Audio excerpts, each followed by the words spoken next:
আসসালামু আলাইকুম প্রিয় বন্ধুরা। আজকে আপনাদের মাঝে আসলাম একটা ঘটনা বলার জন্য। সত্য ঘটনা হলো, আমরা মানুষ হবো কবে, আর আমরা মানুষ হইলাম বা কেউ।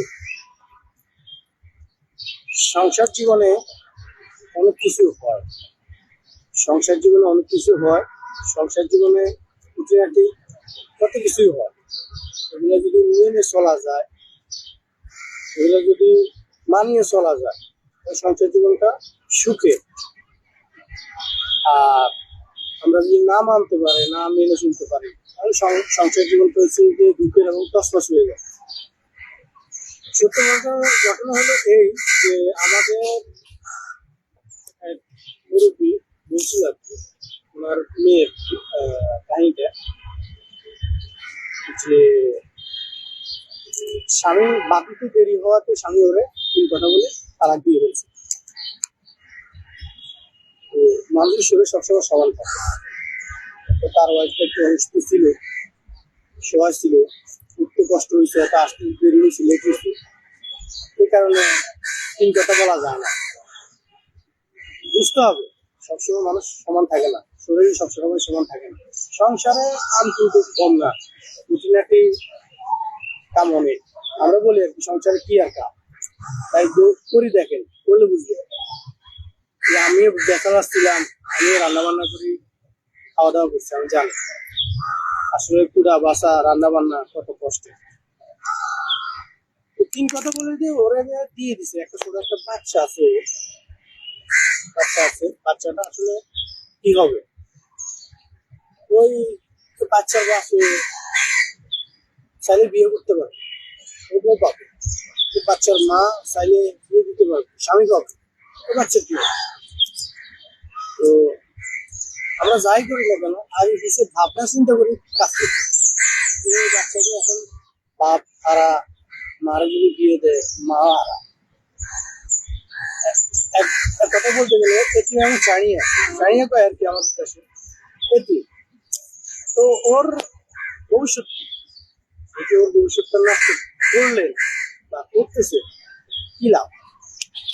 আমাদের বর্তমান সমাজে আছে অনেকেই, যে বর্তমানে দেখা যায় যে এখনো অনেক সংসারে লেগে থাকে, হাজারো বেজার, হাজারো তিক্ততা।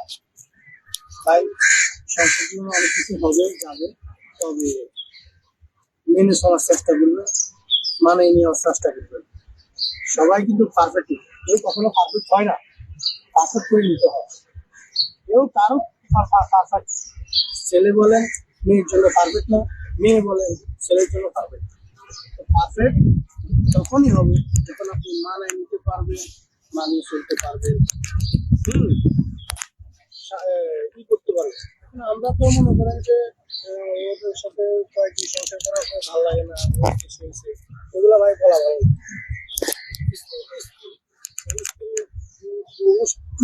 এগুলো থাকবে, স্বামীরা এগুলো থাকবে, এরকম থাকে, সংসার জীবনে থাকে।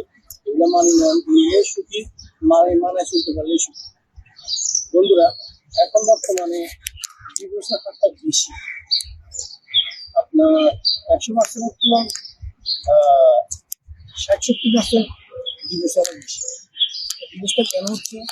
আমরা এই মানায় নিতে পারতেছি না, মানিয়ে চলতে পারতেছি না, একে অপরকে মানতেছি না। স্বামী স্ত্রী মানে না, স্ত্রী স্বামীরও মানে, স্ত্রী স্বামীর কথা শোনে, স্বামী স্ত্রীর গুরুত্ব দেয়, স্ত্রী স্বামীর গুরুত্ব দেয়। বর্তমান সময় এগুলো চলতেছে। বর্তমানে আপনার ডিভোর্সের হারটাই কারণে বেশি, অনেক বেশি। তো সেই বন্ধুরা কথা আমার একটাই, আপনাদের কাছে এই মেসেজটা আমি দিতে চাই।